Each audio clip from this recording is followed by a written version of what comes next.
السلام علیکم ورحمۃ اللہ وبرکاتہ۔ عزیزان من، امید ہے آپ خیر و عافیت سے ہوں گے۔ پچھلے لیکچرز کے اندر ہم نے تصحیح کا قاعدہ نمبر 1 کی مختلف صورتوں کو پڑھا اور سمجھا۔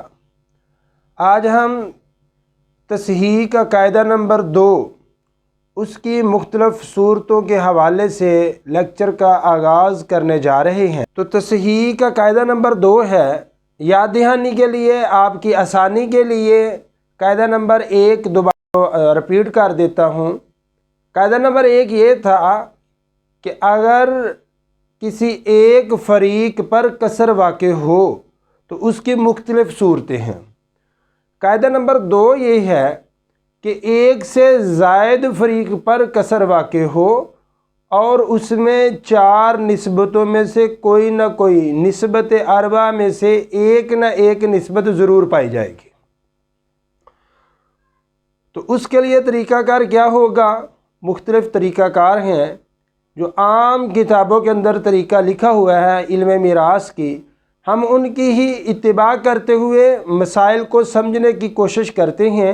تو انشاءاللہ العزیز لاسٹ پر، آخر پر لیکچر کے میں آپ کو ایک بالکل آسان سا طریقہ بتاؤں گا کہ جو آپ کو کسی بھی نسبت کو چیک کرنے کی، دیکھنے کی ضرورت نہ پڑے گی۔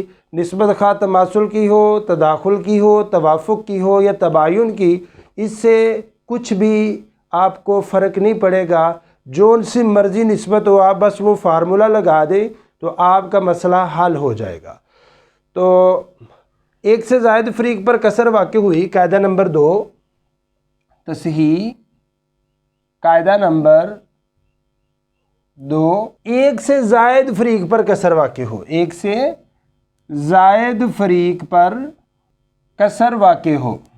کسر واقع ہونے کا مطلب میں نے جو تصحیح کا تعارف کروایا تھا اس میں بتایا تھا کہ اس کا مطلب یہ ہوتا ہے کہ کسی فریق پر ان کا حصہ پورا تقسیم نہ ہو رہا ہو، اسے کسر کہا جاتا ہے۔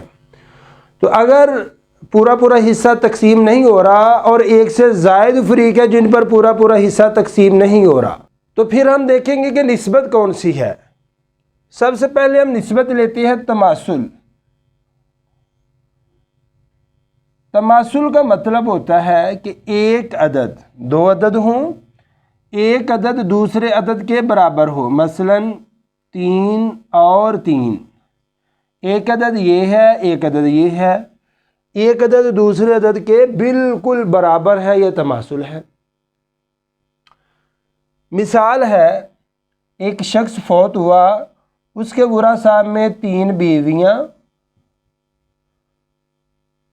3 بیٹیاں اور 3 اسباط میں سے کوئی لے لیتے ہیں جی، 3 چچا لے لیں، 3 ہم عینی بھائی بھی لے سکتے ہیں، لاتی بھائی بھی لے سکتی ہیں، تو 3 چچا لے لیے ہم نے۔ بیویوں کا حصہ جب میت کی اولاد موجود ہو تو قرآن مجید میں بیویوں کا حصہ 1/8 بتلایا گیا ہے، لہذا بیویوں کو 1/8 دے دیا۔ اور بیٹیاں جب میت کی متعدد ہوں، ایک سے زائد ہوں، تو ان کا حصہ 2/3 ہے، زیادہ سے زیادہ بیٹیوں کو حصہ 2/3 ہی ملتا ہے۔ اور چچا اسبہ بنیں گے کیونکہ یہ صاحب فرض نہیں۔